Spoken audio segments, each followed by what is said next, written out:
E sobre o assunto está aqui com a gente hoje o advogado trabalhista Maurício Corrêa Veiga. Boa tarde, doutor. Boa tarde. Boa tarde. Boa tarde. Infelizmente, uma situação que ainda é muito recorrente. A gente viu aí alguns casos na reportagem, tem a decisão da Justiça e, infelizmente, isso continua acontecendo, né? Exatamente. Infelizmente, são práticas ainda recorrentes e é importante definir e explicar a diferença inicial entre assédio moral e dano moral. O assédio moral são práticas, ações ou omissões reiteradas, enquanto que o dano moral é uma única prática, ou seja, uma prática, ação ou omissão que atinja a honra, a intimidade, o lazer, a sexualidade daquela pessoa. E a lei coíbe, ou seja, ela veda e estipula métodos e critérios para você reparar quando há essa ofensa, ou seja, a reparação do dano extrapatrimonial. Agora, como vimos na reportagem, a omissão também é um caso gravíssimo, isso interfere na autoestima do funcionário, enfim, uma série de questões.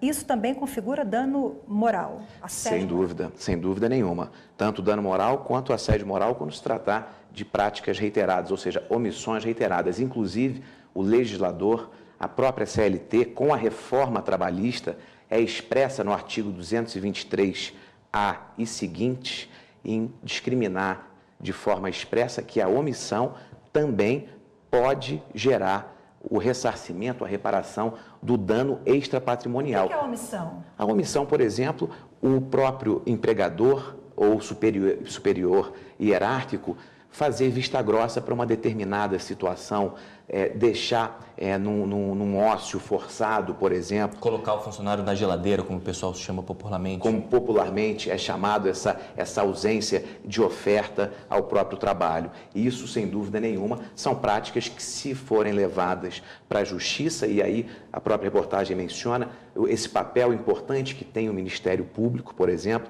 porque muitas das vezes uma denúncia, o próprio empregado, ele tem um receio de levar isso para o dono da empresa ou para o seu superior hierárquico. Então, o papel importante do Ministério Público, dos sindicatos, ou seja, para coibir essas práticas. Para a gente entender, o trabalhador que pode estar passando por essa situação, ele tem que ser vítima frequente, então de repetidas vezes, de algum tipo de prática abusiva de algum outro funcionário. Fica claro que são as questões repetitivas dessa prática, é isso? Para configurar o assédio moral, mas uma única prática já pode configurar o dano moral.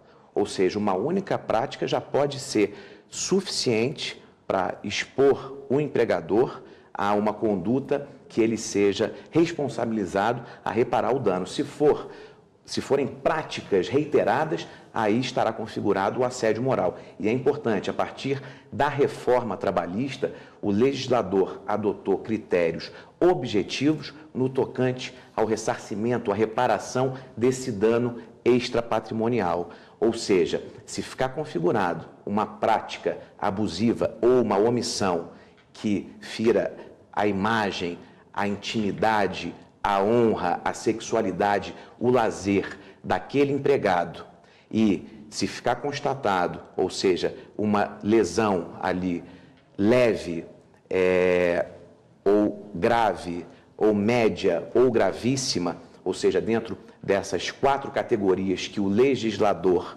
fixou, inclusive vai haver ali o dever do empregador reparar o dano e com valores equivalentes, limitados, quando for, por exemplo, um dano de natureza leve, limitado a 3 vezes ao salário contratual daquele empregado.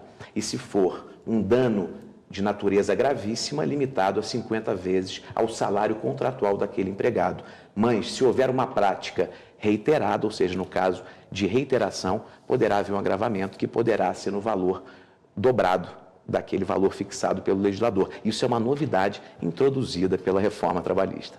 Ok, Maurício Corrêa Veiga, obrigado pela participação mais uma vez. Eu que agradeço. Obrigado, doutor. Obrigado.